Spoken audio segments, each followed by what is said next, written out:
situarnos en Europa en el siglo XVII o finales del siglo XVI, que es cuando nació Caravaggio, que fue el principal y más influyente pintor del claroscuro, también llamado tenebrismo, nos hace pensar en ese espíritu barroco como un artilugio de difusión y también de revitalización del dogma católico.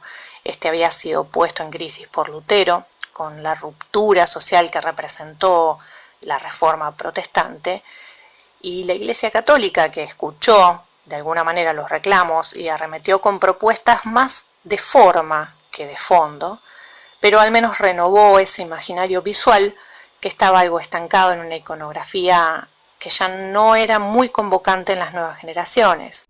En esta prefiguración del barroco vamos a encontrar dos vertientes. Una de ellas es más afectada, llamada manierismo. Apunta a formas más caprichosas y también ciertas pretensiones de espectacularidad. Y por otro lado hay otra tendencia que busca una conexión con la dimensión humana, que es más cercana al naturalismo o a cierto nivel de realismo, en una empatía con la dimensión humana. Así como en una las formas se verán más recargadas y excesivas, en la otra el drama psicológico o la penetración psicológica de las situaciones tendrá mucha más fuerza. Estas serían las dos bases o líneas de base para el barroco. En el caso de Caravaggio, que nace en Milán, la influencia mayor va a provenir del Renacimiento tardío y va a internarse mayormente en esta búsqueda de cierto naturalismo o realismo, en algunos casos sin concesiones. En este cuadro, el Narciso de Caravaggio, el pintor todavía está en una etapa de definiciones, así que su estilo formal está en proceso. Acá se va imponiendo esta limitación de cualquier exceso. Hay una escenificación que está dada por el carácter de la luz, que es efectista y también simbólica, es direccionada y moldea el volumen que sale de alguna manera del cuadro a nuestro encuentro. Hablando del claroscuro, ofrece altos contrastes, una direccionalidad, un eje lumínico que no necesariamente va a estar justificado por ese naturalismo del que hablamos. No había un efecto naturalista en cuanto a justificar de dónde provenía la luz. Esta zona iluminada se destacaba con las sombras profundas, sí había una coherencia en la direccionalidad de la luz y un paso muy marcado y muy dualista, con pocas graduaciones de tonos intermedios entre la luz y la sombra. La posibilidad escénica que esto permitía de señalar cuáles eran los puntos de interés o marcar el recorrido visual, comparable con la afectación que puede tener un seguidor teatral, ¿no? Ese tipo de fuente lumínica que en el teatro contribuye a generar los puntos de atención. En el cesto de frutas, que fue pintado por un recado del arzobispo de Milán, cuando Caravaggio pinta esta naturaleza muerta, no demuestra un vestigio de tenebrismo en la iluminación. Acá no vemos esa paleta de alto contraste y claroscuro, sino que al ver rápidamente no podemos llegar a percibir lo que después, al tomar el detalle en esta obra, sí por ahí nos puede asombrar, que es un nivel de observación y un respeto por huellas que son tanto de la vitalidad como de la enfermedad en los alimentos. No están expuestos como una decoración de pretensión idealizada, sino todo lo contrario. Se afirma una visión honesta que revela patologías y estado de descomposición y ataque de plagas. Es como un acceso muy preciosista en un detalle mínimo, pero con una crudeza de una exposición anti-idealista. Propone una búsqueda de belleza en elementos que otro hubiera ignorado o hoy lo hubiéramos editado, hubiéramos usado el tapón de clonar y taparíamos detalles que no nos gustan de esa fruta que está picada o que tiene un agujero de gusano. todo este principio es una muestra de su carácter de observación en la obra y también de cómo elige de una forma completamente dirigida poner en una relevancia a lo que cualquier otro hubiera descartado. Esto también se conecta con, por ejemplo, esta forma que él tenía, que era bastante recurrente, de utilizar a gente desclasada como prostitutas o como mendigos, o sea, la gente que estaba presente pero nunca alcanzaba ningún tipo de protagonismo o relevancia en los registros, y él logra tomar parte con eso para generar obras religiosas, que él no dejaba de ver a las personas que nadie quería ver, y no solo eso, sino que las ponía en un lugar destacado de obras pedidas o solicitadas por la nobleza católica o por la misma iglesia. En la cena en Emaús, donde la clave es la revelación ante los desesperanzados, es el momento en el que Jesús se revela ante dos de sus seguidores que ya habían presenciado su crucifixión y su muerte y que estaban desesperanzados porque el Mesías parecía no haber sido quien debía ser. Frente a ellos les hace ver que él sí ha resucitado.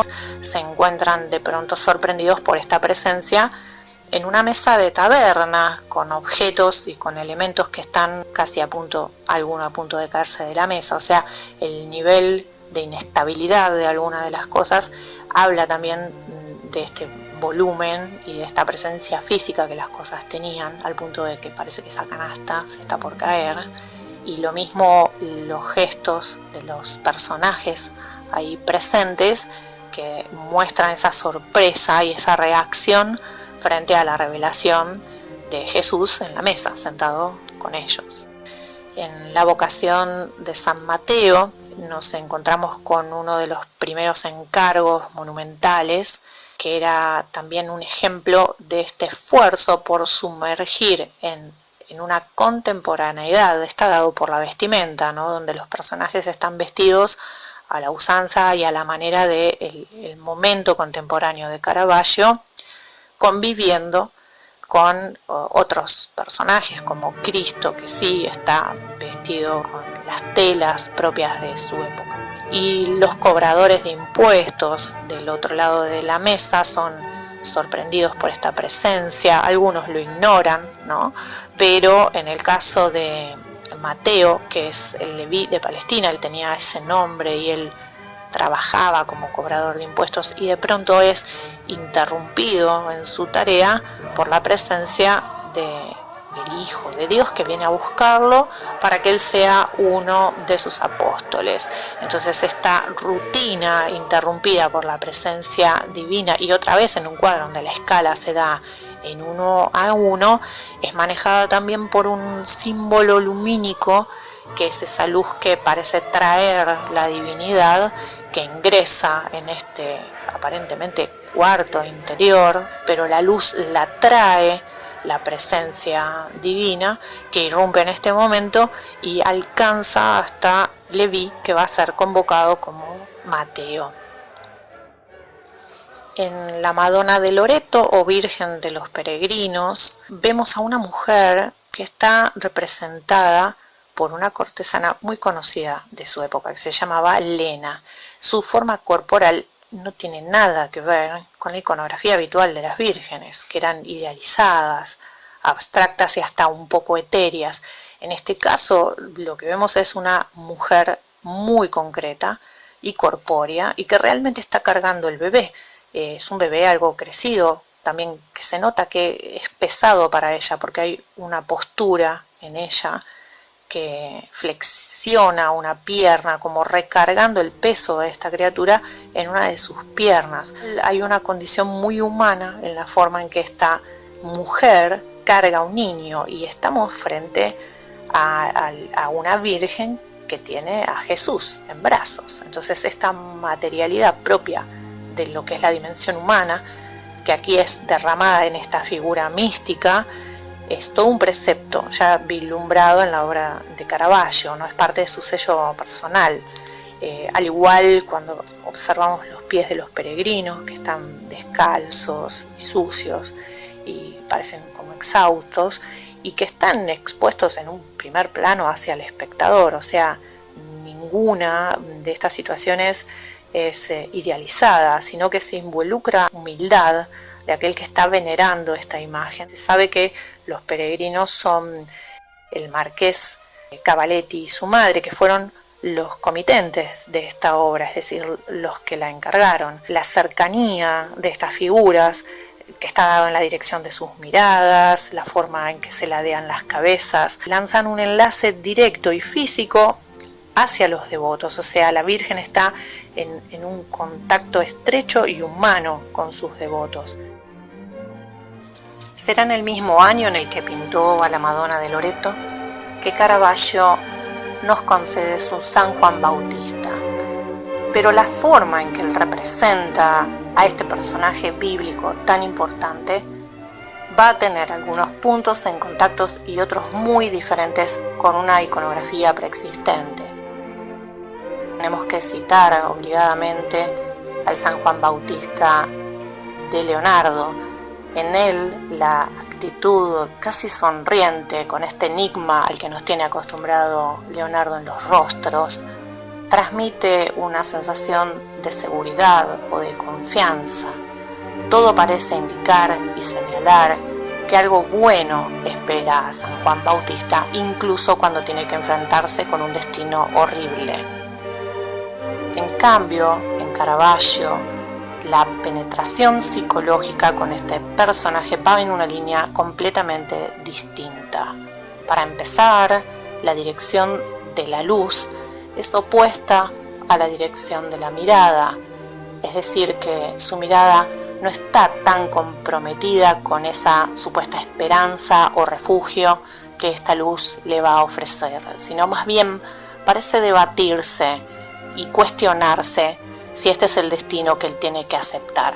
Casi es la actitud de un adolescente en rebeldía la que vemos, el cuerpo un poco desgarbado, quizás en una actitud como vencida o como cansado antes de empezar. Es un cuerpo joven, pero en una actitud distinta a la de alguien que tiene confianza y esperanza en lo que viene, sino que parece que es alguien que está casi refunfuneando frente a la tarea que va a enfrentar.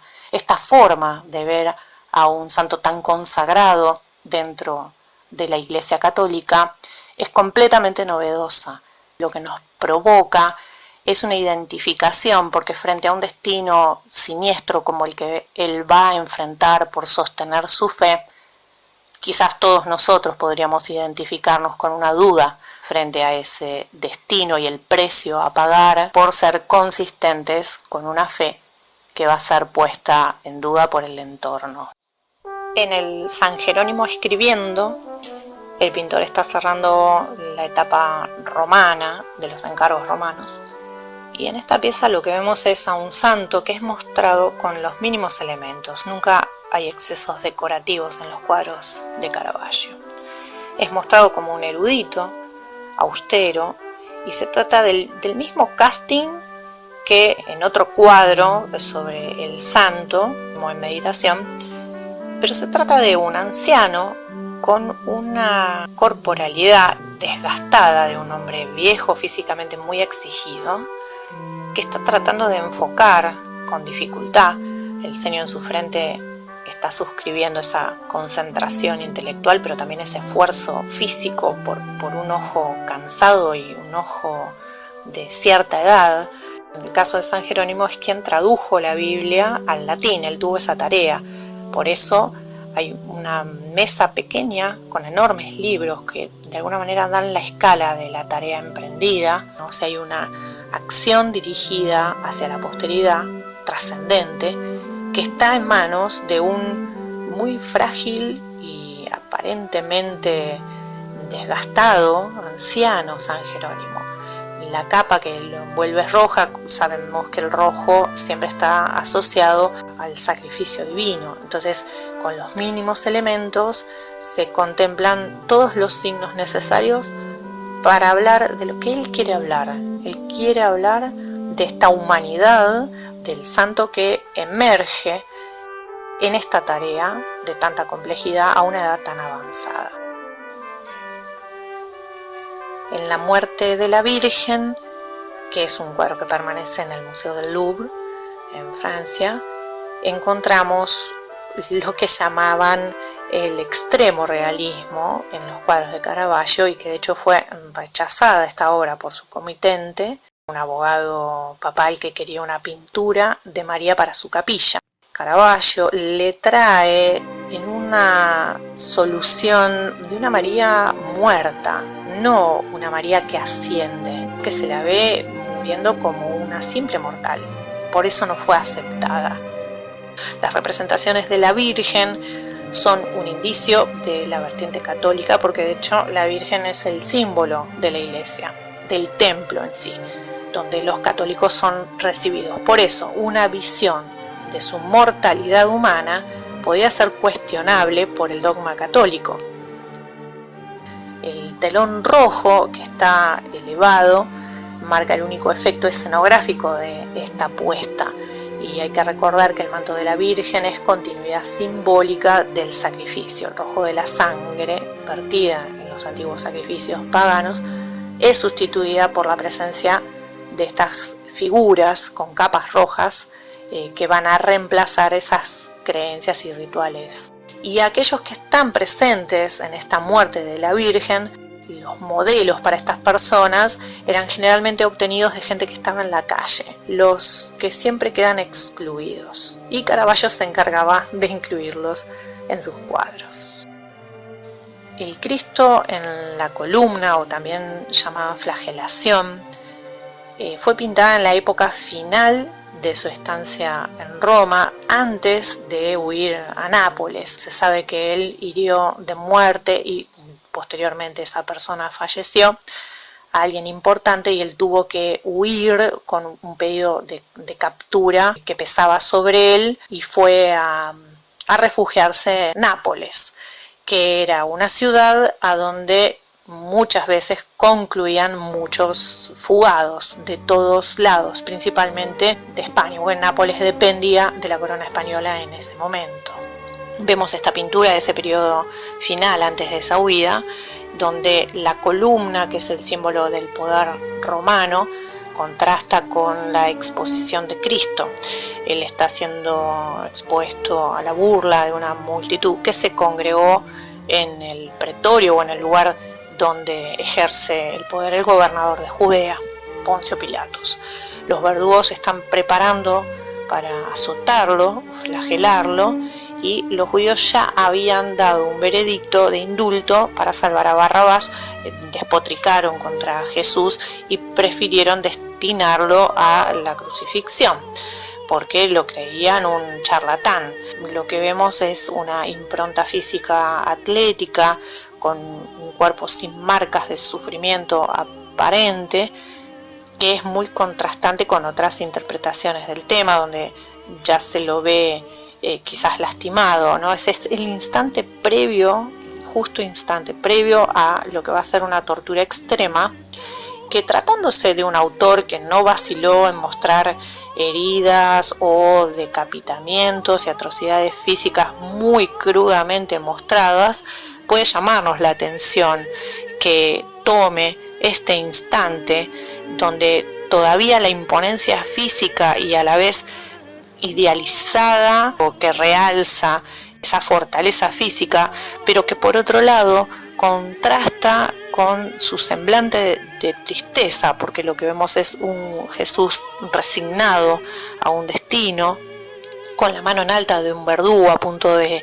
castigarlo, y esas expresiones grotescas en las caras de los que van a torturarlo, que emergen de las sombras a sus espaldas mientras van a dirigirle el castigo. En la columna también se ven marcas de una historia de castigos previos, y hay una sobreposición de este cuerpo intacto, iluminado y destacado, una contraposición entre ese símbolo del poder romano y la nueva corriente de fe monoteísta que está encarnada en Jesús.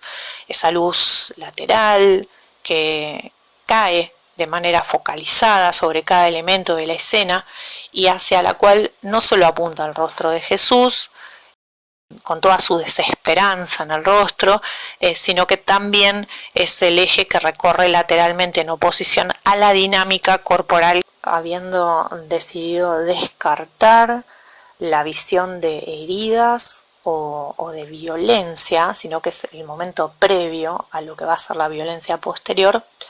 Hay una forma revolucionaria de ver y plantear este tema.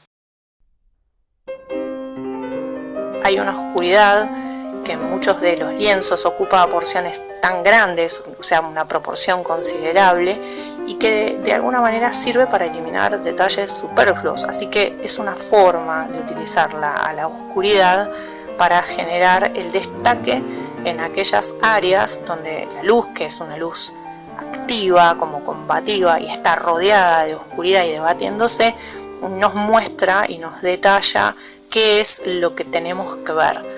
Así que sea por una decisión estilística para sintetizar o por la tensión que genera y la abstracción de ese entorno que podría distraer, el claroscuro ansía el movimiento. O sea, hay en Caravaggio, en muchas de sus obras, la presencia de un momento donde algo está sucediendo, las cosas no están estáticas, sino que son captadas en una situación donde parece que una acción está siendo como cortada o interrumpida en un momento de su desarrollo. Esto también es una presencia, el trabajo temporal en los cuadros de Caravaggio. Él fue durante siglos dejado de nombrar esta forma tan contrastante de resolver las paletas y con poca extensión y poco desarrollo de color en el caso de Caravaggio, sino que el color coherente con el resto de su propuesta entraba para señalar algo muy puntual. Esta manera de expresar pictóricamente en su momento tuvo una gran influencia, pero rápidamente cayó en el olvido.